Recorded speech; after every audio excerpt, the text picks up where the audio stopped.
안녕하세요. 역사 돋보기입니다. 일본사를 이야기하면서 절대 빠질 수 없는 것이 사무라이의 역사입니다. 사무라이 문화가 일본에선 거의 1000년이나 이어졌고 그 풍습과 정서는 아직까지도 일본인들에게 영향을 끼치고 있습니다. 그렇다면 일본 사무라이의 역사는 어떻게 시작했을까요? 일본의 사무라이 시대를 막부 시대라고 부른답니다. 사무라이 역사에선 가마쿠라 막부, 무로마치 막부, 에도 막부 이렇게 3개의 막부 시대가 있었는데 최초의 막부 시대인 가마쿠라 막부부터 시작하겠습니다. 영상에 앞서 일본 고대사 시리즈를 먼저 시청하고 오시기를 추천드립니다.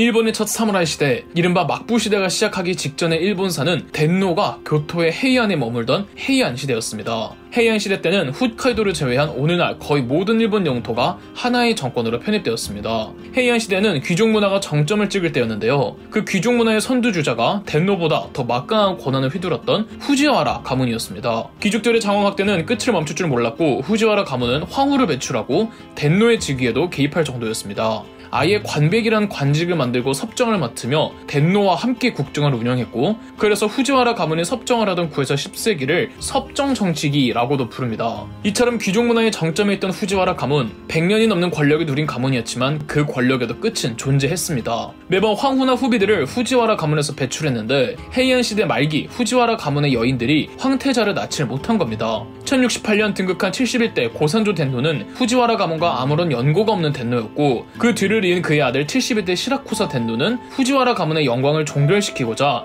인세이 제도를 시작합니다. 인세이 제도란 일종의 상황제도입니다. 조선에서 태종 이방원이 일부러 세종대왕에게 양위를 하고 본인은 상황으로 물러났잖아요. 뭐 비슷한 겁니다. 시라쿠사 덴노 이후 약 100년간 덴노가 죽기 전에 아들에게 양위를 하고 본인은 상황이 되어 인세이라는 정치기구에서 현직 덴노에게 자문을 해주는 거죠. 기존의 관백의 자격으로 섭정하고 현직 덴노와 함께 국정을 운영하던 후지와라 가문의 권력 기반을 무력화시키는 조치였죠. 이렇게 점점 후지와라 가문의 권력도 종언을 고하게 되었습니다. 하지만 인세이 제도도 폐단이 있죠. 덴노에게 주체적인 권력이 없는 건 매한 가지잖아요. 그럼 덴노와 상황 간의 대립이 생길 수밖에 없고 귀족들 역시 덴노파냐 인세이 상황파냐를 두고 갈등을 빚습니다. 더불어 후지와라 가문은 무너져도 그간 뿌리 깊게 내린 귀족 문화를 어떻게 개혁할 수는 없었습니다. 유럽 귀족들은 주로 수도 헤이안에 있고 지방에는 지방 유지들이나 중앙정부에서 파견한 군사 지휘관들이 있었는데, 지방으로 파견된 이 군사 지휘관들은 중하급 귀족이었습니다.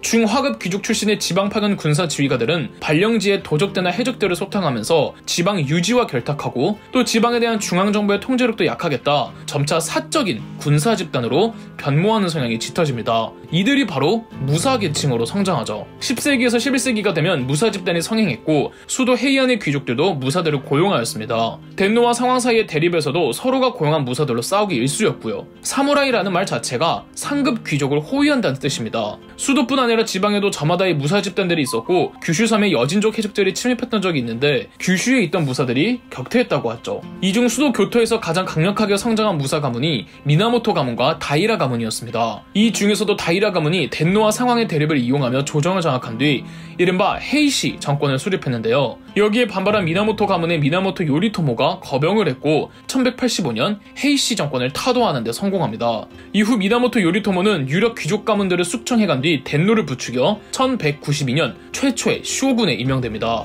이것이 가마쿠라 막부의 시작입니다. 막부란 군사사령부 정도로 이해하시면 됩니다. 전쟁에 나가면은 사령관 혹은 병사들이 군막을 쳤다는 것에서 유래한 것인데요. 이제 교토의 덴노는 실권이 없는 상징적 존재로 전락하고 일본의 통치는 쇼군이라고 불리는 사무라이 출신의 막부의 수장이 장악했다고 해서 막부 시대라고 하는 것이죠. 미나모토 가문이 쇼군을 세습했고 막부 정권이 오늘날 가나가와현 가마쿠라시에 있어서 가마쿠라 막부라고 하는 겁니다.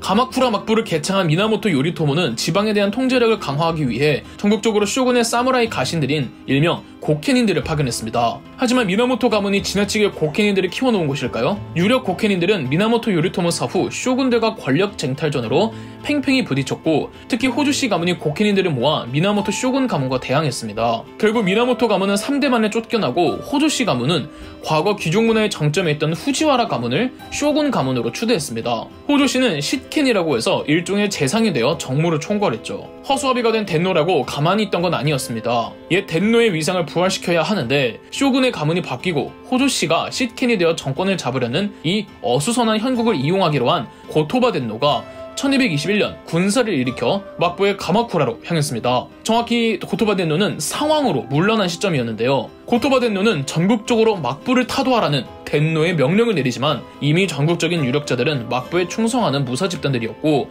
이들은 가마쿠라 막부를 수호하며 덴노의 군대를 박살내버렸습니다. 이 사건이 조큐의 난입니다. 가마쿠라 막부의 호조씨 가문은 덴노파 대신들의 모든 토지와 재산을 몰수하여 막부에게 충성을 한 고켄인들에게 하사해 주었습니다. 물론 호조씨가 시켄, 즉 재산 가문을 세습했지만 당시는 고켄인의 세상이었기 때문에 호조씨 혼자 독주할 수는 없었습니다. 시켄 관직을 세습한 호조씨 가문은 조큐의 난 이후 혹시 모를 타 고켄인들의 반란을 우려하여 유력 고켄인들 가문들과 함께 국정을 운영하는 집단 지도 체제를 수립했습니다. 1232년엔 막부 정권의 정치 체제를 법제화하는 고세이바이시크 무쿠라는 법령을 제정했습니다. 더불어 호조씨 가문은 덴노의 존재를 의식하지 않을 수가 없었습니다. 비록 막부와 싸워 패배한 후 허수아비가 됐지만 그 상징성을 무시할 수가 없었으며, 동시에 쇼군 가문인 후지와라 가문도 언제 어떻게 호조씨와 고켄인들에게 칼을 들이밀지 몰라 의심했던 호조씨 가문은 1252년에서부터는 덴노의 황족들을 쇼군에 임명했습니다. 우리 고려시대에 문벌귀족의 패단이 가득 찼을 때 무신정변이 일어나서 문벌귀족들을 타도했지만 정작 사회경제적으로 변하는 건 없었죠. 불법적으로 토지를 겸병하며 농민들을 자신들의 토지로 예속시키던 귀족들의 관행이 그대로 무신들에게 이어졌을 뿐이었습니다.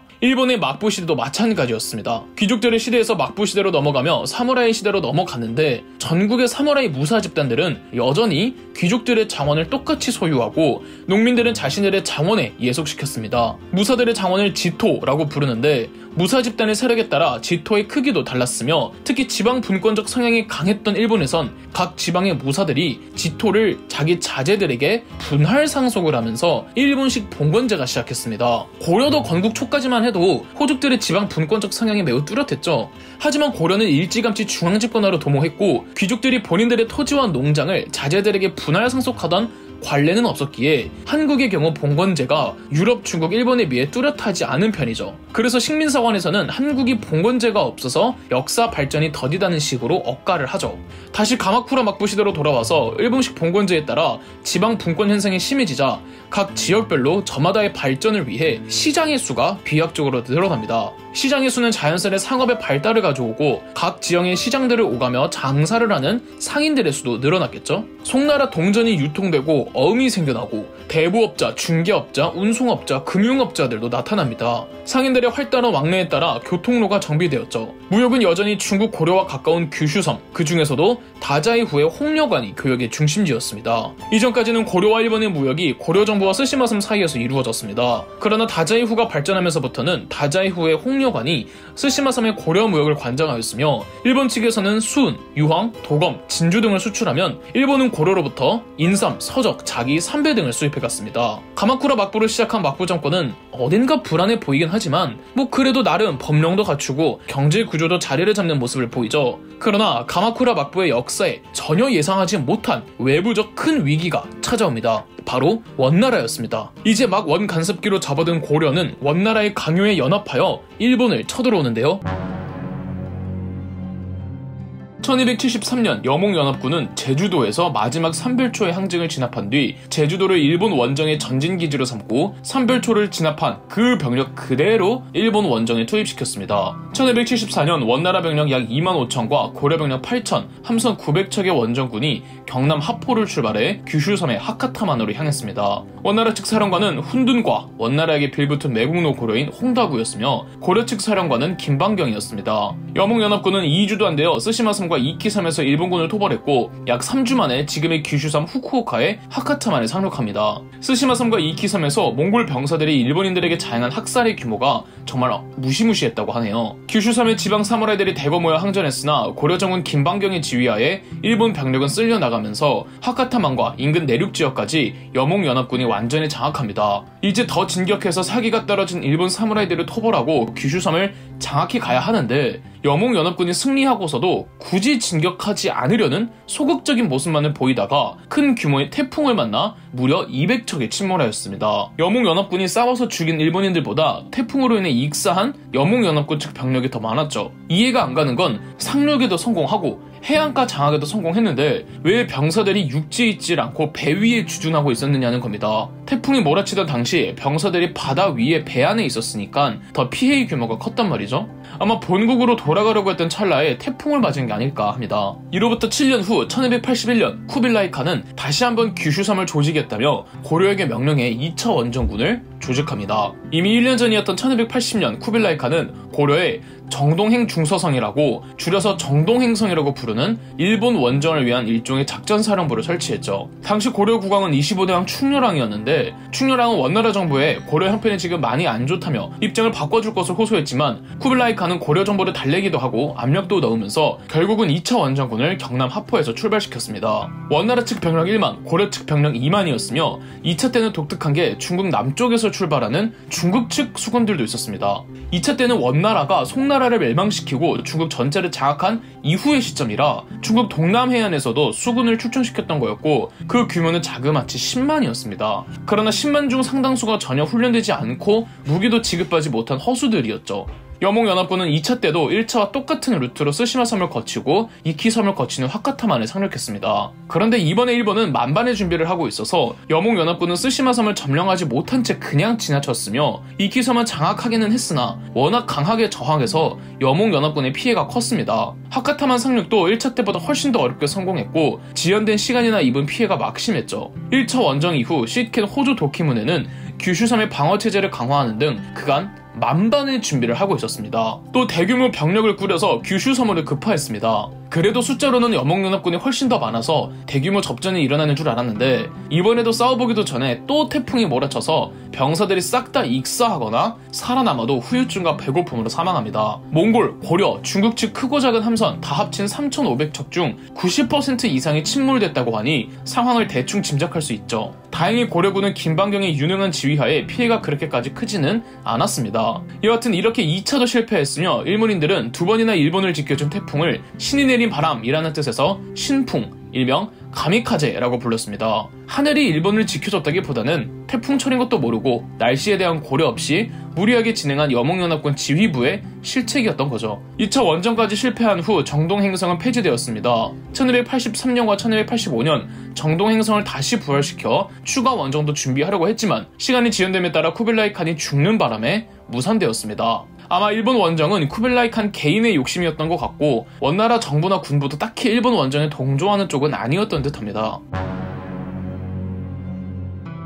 두 차례에 걸친 여몽연합군의 일본 원정은 태풍으로 실패하였지만 그렇다고 일본이 받은 피해가 특히 쓰시마섬과 이키섬 그리고 규슈섬의 피해는 경미하지는 않았습니다. 더불어 가마쿠라 막부에서도 여몽연합군이 또 쳐들어올지 모르는 상황에서 불안해하고 있었고 군사적 긴장감이 고조됨에 따라 군사비 지출이 어마어마했죠. 막부 정권의 호조씨 가문은 여몽연합군의 침입에 방어한다는 명목으로 고케니들로부터 많은 경제적 자산을 수탈해갔습니다. 그들이 쇼군에게 분봉받은 영지들을 호조씨 가문에게 도로 빼앗겼습니다. 또 상업경제가 활성화되면서 토지의 가치도 하락하고 다수의 고케닌들이 몰락했죠. 몰락한 고케닌들은 토지와 터전을 잃은 채 전국 지방을 전전하며 지방의 유력 사무라이들에게 복속되는 현상이 만연해지죠. 이렇게 지방 분권화가 가속화되는 시점에서 허수아비에 불과했던 고다이고 덴노는 막부 정권을 타돌아 움직임을 보이지만 1332년 역공을 받아 덴노가 교체되었고 유배를 가게 되었습니다. 유배지를 탈출한 고다이고 덴노는 전국적인 거병 명령을 호소하며 각 지방의 사무라이들이 곳곳에서 반란을 일으켰습니다. 일전 이제 막 가마쿠라 막부가 만들어졌을 때 1221년 고토바 덴노가 조큐의 난을 일으킨 적이 있었습니다. 이때도 덴노가 전국적으로 사무라이들에게 호소하며 막부 타도에 동참해달라고 호소했지만 사무라이들은 오히려 막부 편을 들고 덴노와 싸웠습니다. 막부의 충성심이 더 컸다는 건데요. 하지만 고다이고 덴노 때는 여몽연합군 원정 이후 호조씨 가문의 제멋대로식 독주와 고케닌 차별 그리고 고케닌 몰락에 따른 지방 분권화 현상이 가속화되는 시점이라 다들 호조씨 가문에게 불만이 많았습니다. 이러니 반란의 불길이 확 퍼져버린 거죠. 가마쿠라 막부의 호조씨 가문은 아시카가 다카오지를 교토로 보내 덴노 일파를 진압하게 했으나 오히려 아시카가 다카오지는 가마쿠라 막부를 배신했고 반란에 진압하지 못한 호조씨 가문이 집단 자결을 하면서 가마쿠라 막부는 1333년 공식적으로 멸망하고 말았습니다. 그런데 고다이고 덴노는 굳이 따지자면 사무라이들을 토벌하기 위해 사무라이를 동원한 게 아닙니까? 복귀한 고다이고 덴노는 과거처럼 덴노의 친정을 복귀하고 막부 자체를 부정하려고 했으나 사무라이 기득권이 너무 강하자 고다이고 덴노는 겐무신정이라고 기존의 귀족과 무사들이 함께 국정을 운영하는 공동체제를 수립하지만 무사들의 사회적 힘이 너무 강력해서 한 2년 정도 유지되다가 흐지부지 됩니다. 특히 아시카가 다카오지의 위상이 남달랐죠. 아시카가 다카오지도 겐무신정에 참여하였으나 그가 원하는 건 막부의 부활이었습니다. 교토의 사무라이들은 친덴노 사무라이들과 반덴노 사무라이들로 분열됩니다. 선수를 친 건 친덴노 사무라이의 니타 요시사다였습니다. 1335년 고다이고 덴노는 친덴노파였던 니타 요시사다에게 아시카가 다카오지를 토벌하라는 칙령을 내렸고 하코네 전투와 다케노시타 전투에서 아시카가 다카오지가 니타 요시사다를 격파했습니다. 1336년 아시카가 다카오지는 교토를 장악하고 고다이고 덴노는 교토를 탈출해 요시노로 도망치자 아시카가 다카오지는 교토에서 새로운 덴노를 옹립했습니다. 고다이고 덴노는 요시노에 있으면서 본인이야말로 적통의 덴노라고 주창했기에 북쪽의 교토와 남쪽의 요시노 정부 두 개가 생겨버린 겁니다. 이 시대를 남북조 시대라고 합니다.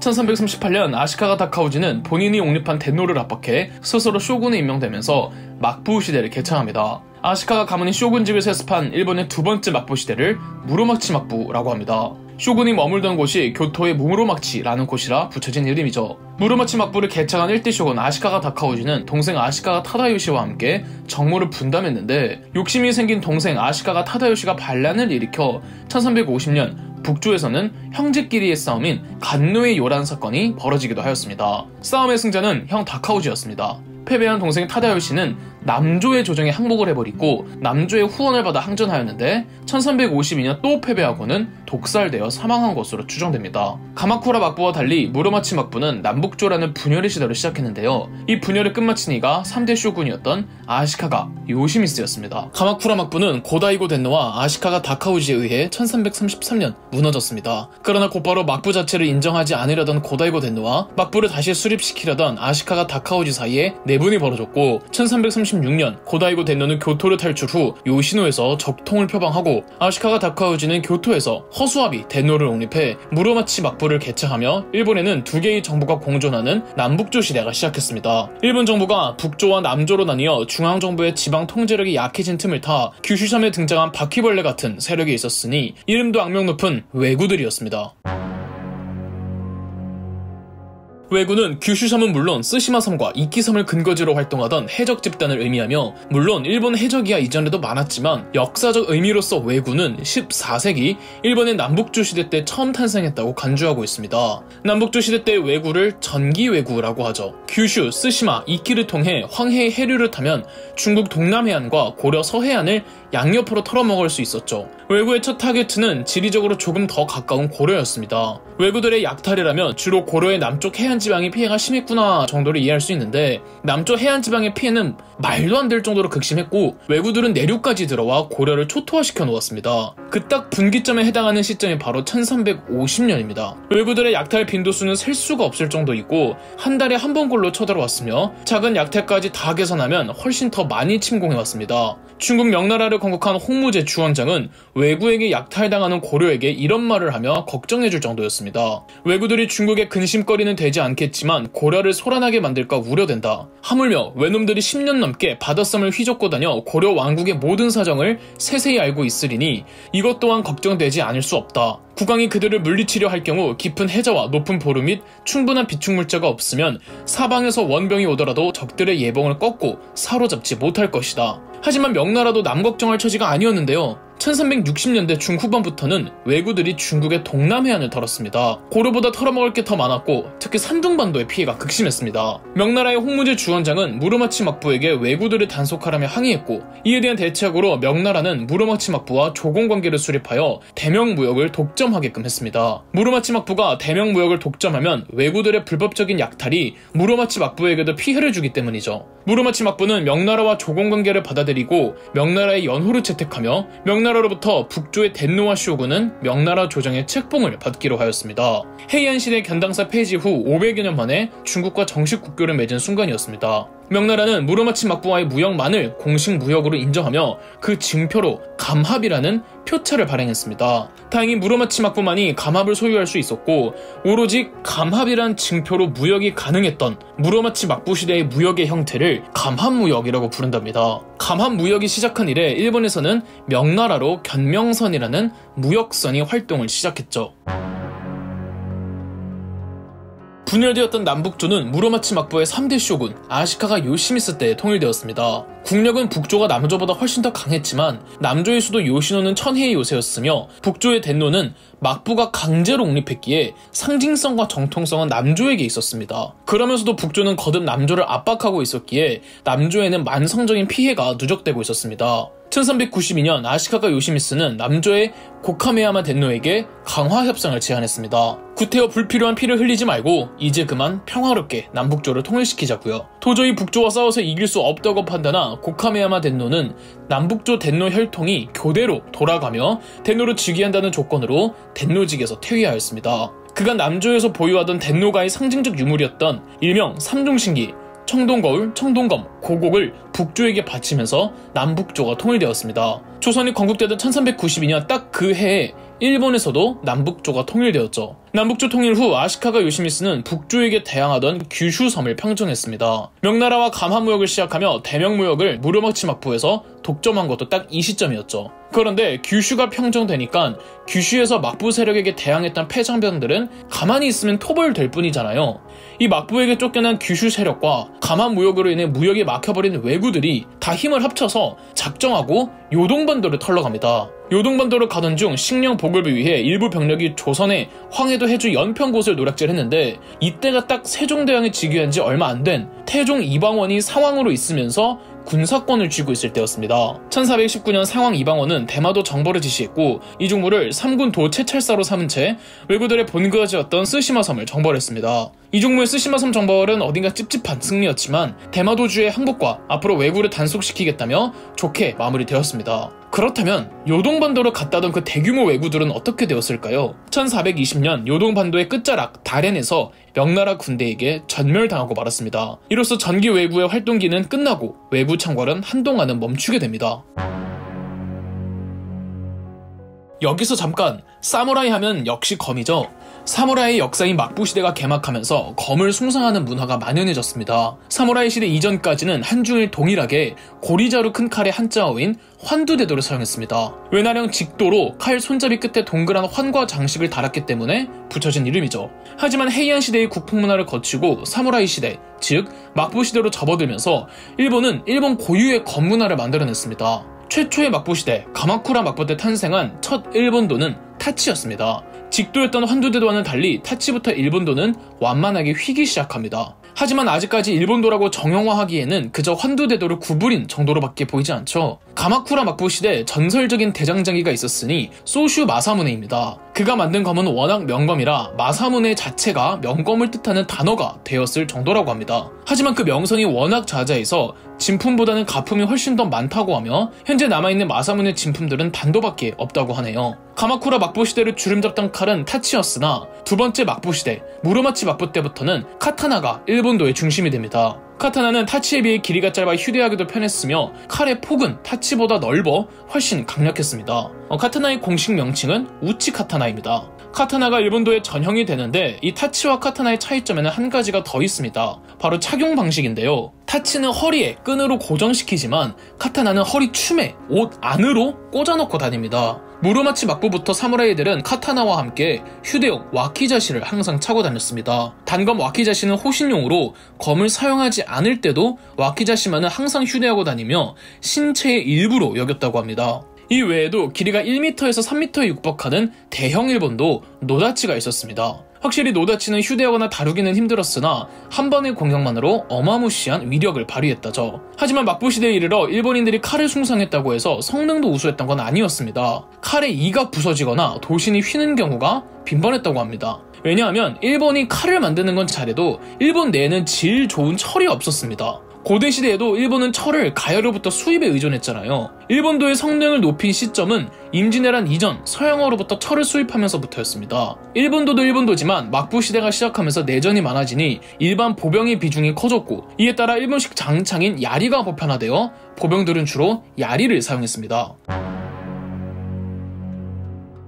1392년 남북조가 통일되고 이후 감한무역으로 무로마치 막부가 대명 대조선 무역을 독점하고 1420년 왜구들도 어느 정도 정리가 되면서 이제 안정의 시대로 접어드는가 했더니 일본은 일본식 봉건제에 따른 고질적인 지방분권 현상을 해결하지 못했습니다. 막부시대 이전부터 팽배했던 지방 호족의 세력과 역시 막부시대 이전 귀족들의 문화에서 지방 사무라이들에게로 전해진 장원의 확대, 또 사무라이들이 장원의 일부를 분할 상속해주는 일문식 봉건제는 지방 영주라는 존재를 탄생시켰습니다. 이 지방 영주들을 다이묘라고 부릅니다. 아무리 막부가 중앙 집권하기 위한 정치개혁을 하고 무역을 독점해도 가장 근본적인 토지제도를 해결하지 않는 한 지방 세력의 발호를 억제할 수 없었고, 전국적으로 크고 작은 다이묘들은 셀 수 없을 정도로 많았습니다. 그리고 이 다이묘들이 종국인 무로마치 막부를 해체시키고 센고쿠 시대로 접어드는 겁니다. 두 번째 막부 정권 무로마치 막부에 대해 이야기해드리고 있는데요. 언뜻 생각해보면 사무라이 시대라고 해서 문화 방면에선 쇠퇴하지 않았을까? 라고 생각할 수도 있지만 막부 시대 나름의 문화가 발달하였습니다. 무로마치 막부는 수도였던 교토를 중심으로 조선과 명나라와 활발하게 교류하며 받아들인 문화, 일본 고유의 전통 문화가 합쳐졌으며 사무라이 무사 문화와 이전부터 내려오던 귀족 문화가 융합되어 오늘날 일본의 문화 형성에 중요한 지분을 차지하고 있답니다. 무로마치 막부 시대는 지배층들의 화려한 상류층 문화와 서민들의 문화가 동시에 발달했던 재미있는 시대이기도 한데요. 우선 일본의 다도 문화와 꽃꽂이 문화가 훨씬 발전하였습니다. 오늘날 교토의 대표 관광지로 손꼽히는 외벽이 전부 금으로 도배되어 있는 금각사, 일명 킨카쿠지가 바로 남북조 시대를 통일한 무로마치 막부의 3대 쇼군 아시카가 요시미스의 지시로 건립되었답니다. 8대 쇼군이었던 아시카가 요시마사는 금각사를 따라하고자 역시 교토에 은각사, 일명 긴카쿠지를 설립하였습니다. 금각사는 화려함의 극치를 보인다면 은각사는 간소함과 고담한 아름다움을 살린 역시 교토의 대표적인 관광지 중 하나입니다. 회화 방면에서는 가노 마사노부가 일명 가노파라는 회화의 유파를 만들어 훗날 메이지 유신까지 일본 막부의 화단을 꽉 쥐고 있던 유파로 군림합니다. 가노파의 그림들은 우선 중국식 문인화를 그리되 이것을 일본 특유의 색감과 정서를 가득 반영하고 그린 거대한 병풍화입니다. 화려하고 거대한 병풍화들은 쇼군을 비롯해 각 지방 다이묘들의 환심을 사기에 충분했죠. 병풍화를 장벽화라고도 부르기에 미술사학자들은 일본의 무로마치 막부 시대를 장벽화의 황금시대라고도 부릅니다. 문학 방면에서는 헤이안 시대 때 유행했던 짧은 정형시의 장르인 와카가 무로마치 막부 때는 답가 형식으로 주고받는 렌가를 탄생시켰고, 렌가는 훗날 에도 막부 시대 때 그 유명한 하이쿠로 발전하게 됩니다. 또 서민 문화와 귀족 문화의 융합으로 탄생한 일본을 대표하는 문학 장르의 탄생이라면 역시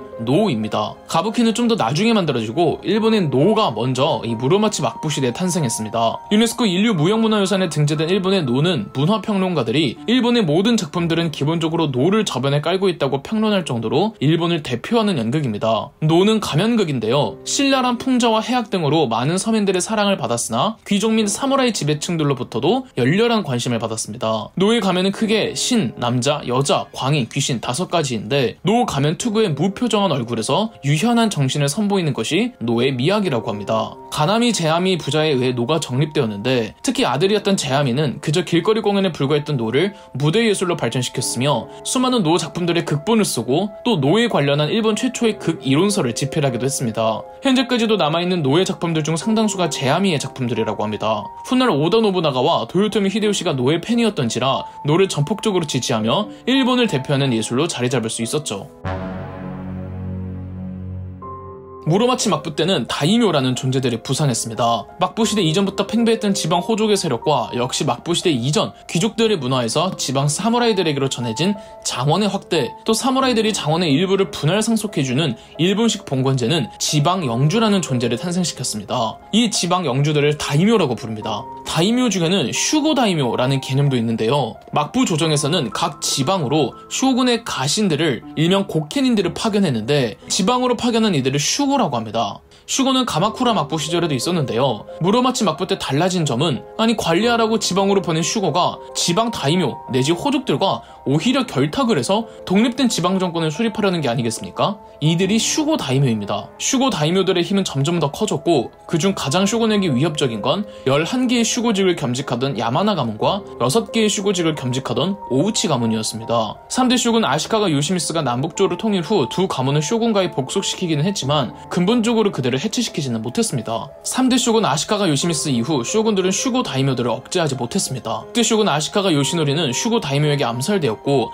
8대 슈군 아시카가 요시마사는 사치와 향락에 빠져있던 슈군이었으며 그의 아내 히노 도미코는 뇌물수수 등 각종 부패한 스캔들의 중심에 있었습니다. 가뜩이나 슈고 다이묘가 성장하는데 쇼군과는 무능하지 이때 때마침 슈고 다이묘들이 쇼군 계승 분쟁에 참가하면서 슈고 다이묘들끼리의 내전이 발생하니 이른바 오닌의 난이었습니다. 1467년 덴노의 연호가 오닌이어서 오닌의 난이라고 하며 1469년 덴노의 연호는 분메이여서 정식 명칭은 오닌 분메이의 난이라고 하고 통상적으로는 오닌의 난이라고 부릅니다. 슈고 다이묘들은 동군과 서군으로 나뉘어 싸웠는데 동군에서는 24개국 16만 명이 서군에서는 20개국 9만 명이 참전하였습니다. 오닌의 난 과정에서 교토가 불타버리고 쇼군의 지위는 지하까지 실추되었죠. 오닌의 난은 무려 11년이나 이어졌습니다. 1477년이나 되어서야 양측 피해가 너무 극심했고 더 승기를 잡고 있던 동군 측에서 화해를 주도한 결과 대충 마무리되었죠. 오닌의 난은 얼마나 쇼군가가 전국 일본을 제대로 다스리지 못하고 있는지를 여실히 보여준 사례였습니다. 오닌의 난에 참가했던, 참가하지 않았던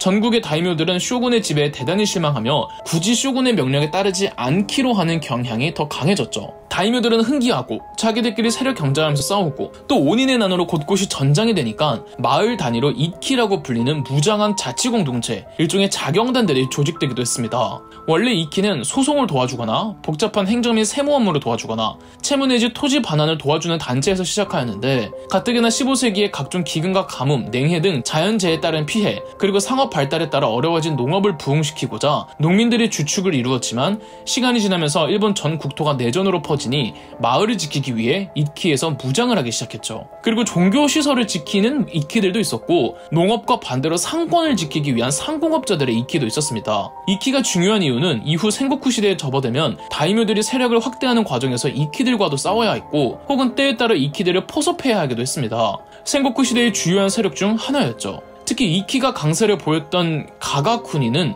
백성들이 지배하는 쿠니라는 별칭이 붙을 정도였습니다.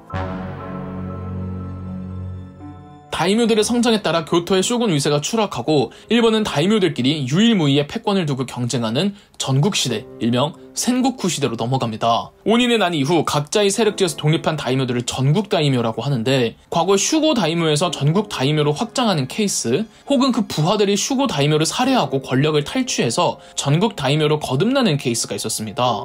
신분에 상관없이 실력과 권모술수만 있으면 지배층까지도 성장할 수 있는 시대였는데 내 상관을 죽이고 그 세력만 잘 유지하면 다이묘로 거듭날 수 있었기 때문에 일본 사회에서는 내 윗사람을 죽이는 하극상 풍조가 만연해집니다. 심지어 아버지나 삼촌 등 친인척들을 살해하는 경우도 빈번했죠. 가마쿠라 막부는 혈연 기반으로 뭉쳐졌다면 무로마치 막부의 말기는 지역별로 결합되었기에 혈연이 딱히 중요한 게 아니었습니다. 전국 다이묘들은 각자의 위세에 따라 지방 소영주들을 가신으로 삼기도 하였으며 꼭 출신이 미천해도 공만 세운다면 이 다이묘들은 작은 지역이라도 토지를 분봉해주며 가신으로 삼아주었습니다. 1493년 쇼군 계승에 불만을 품던 슈고 다이묘 출신의 호소카와 마사모토가 정변을 일으켜 10대 쇼군이었던 아시카가 요시타네를 폐위시키고 아시카가 요시즈미를 11대 쇼군으로 옹립했습니다. 이 사건이 메이오 정변이며 1493년 메이오 정변을 기점으로 센고쿠 시대가 개막했다고 보고 있습니다. 메이오 정변으로 호소카와 마사모토가 막부 정권을 장악했는데 여전히 호소카와 가문에게 적대적인 가문들의 슈고들이 대단히 많았습니다.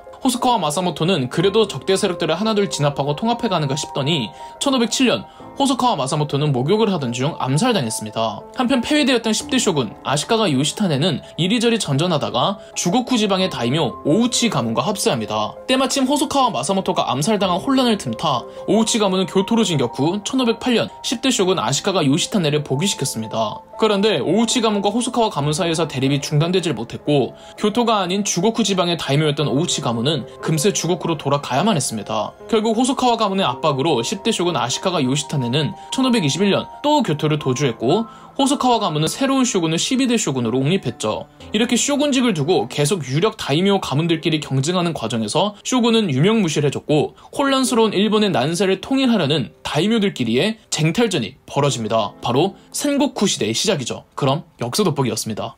저희 역사 돋보기가 멤버십 가입을 시작했습니다. 멤버십 가입을 해주신 분들 덕분에 영상 제작에 큰 도움이 되고 있습니다. 감사합니다. 영상 재미있으셨다면 구독과 좋아요, 알림 설정까지 해주시면 감사드리겠습니다.